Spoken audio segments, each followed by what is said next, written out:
একদম সময় নষ্ট না করে চলেন সরাসরি দেখে নিই সেই সব গুরুত্বপূর্ণ ইডিয়মস আর ফ্রেজেস যেগুলো পরীক্ষায় বারবার আসে। চলেন শুরু করা যাক। দেখেন, আমাদের টার্গেটটা কিন্তু খুব সিম্পল। বিসিএস এর মতো বড় পরীক্ষার জন্য যে ইডিয়মগুলো একদম না জানলেই নয়, সেগুলো আমরা এমনভাবে শিখব যাতে আর জীবনেও ভুল না হয়। প্রত্যেকটা ইডিয়ম আমরা খুব সহজ উদাহরণ দিয়ে বুঝব, দেখবেন মনে রাখাটা কত সহজ হয়ে যায়। তো প্রথমেই আমরা কথা বলবো কনফ্লিক্ট আর কম্পিটিশন নিয়ে, মানে লড়াই, প্রতিযোগিতা, এই সব। এমন কিছু ফাটাফাটি ইডিয়মস দেখব যেগুলো আমাদের জীবনে স্ট্রাগল, স্ট্র্যাটেজি আর সাকসেস নিয়ে কথা বলে। আচ্ছা, চলেন তাহলে শুরু করি। প্রথমটা হলো take the bull by the horns. এর মানে কি? এর মানে হলো একদম সাহসের সাথে কোনো কঠিন সিচুয়েশনের মুখোমুখি হওয়া। যেমন ধরেন, প্রজেক্টে একটা সমস্যা হয়েছে, এখন এটা নিয়ে বসে না থেকে সে took the bull by the horns আর সরাসরি ম্যানেজারের সাথে কথা বলতে গেল। একদম সোজাসাপটা মোকাবেলা। এরপর আসছে হিটিং বিলো দ্য বেল্ট। এটা তো বোঝাই যাচ্ছে, তাই না? মানে হলো প্রতিযোগিতায় নেমে কোনো অন্যায় চাল দেওয়া বা বাজে কাজ করা। ধরেন, একটা ডিবেটে কেউ আপনার ব্যক্তিগত জীবন নিয়ে কথা বলা শুরু করলো, ওটা কিন্তু হিটিং বিলো দ্য বেল্ট।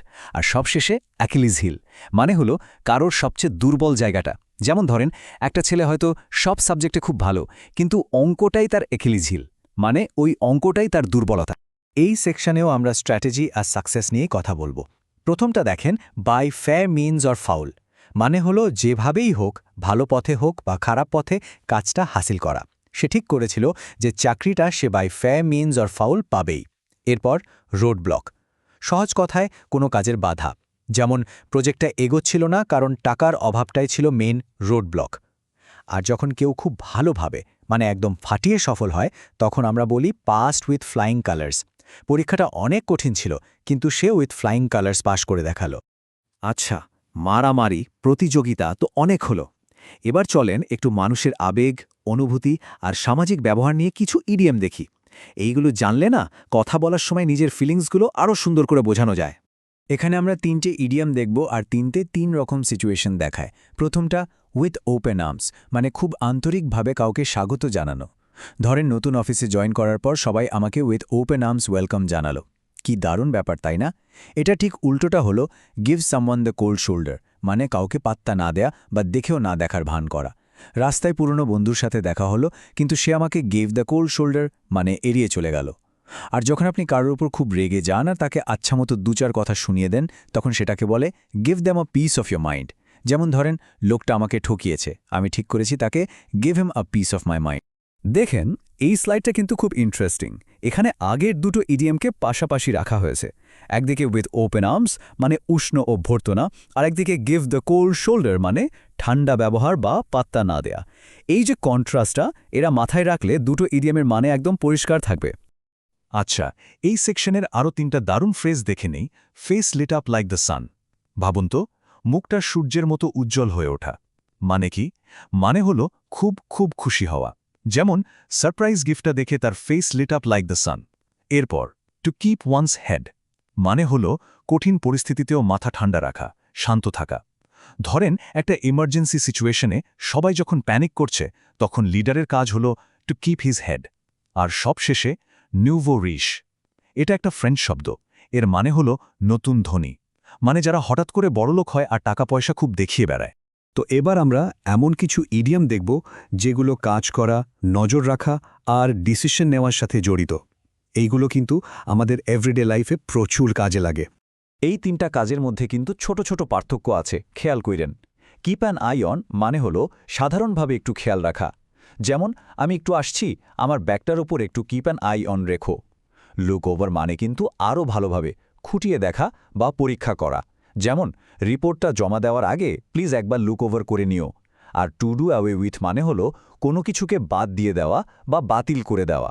ধরেন, স্কুল কর্তৃপক্ষ পুরনো ইউনিফর্মের নিয়মটা ডিড অ্যাওয়ে উইথ করে দিল। এইটা তো একটা খুবই ফেমাস প্রবাদ, আ স্টিচ ইন টাইম সেভস 9। বাংলায় আমরা বলি সময়ের 1 ফোর, অসময়ের 10 ফোর।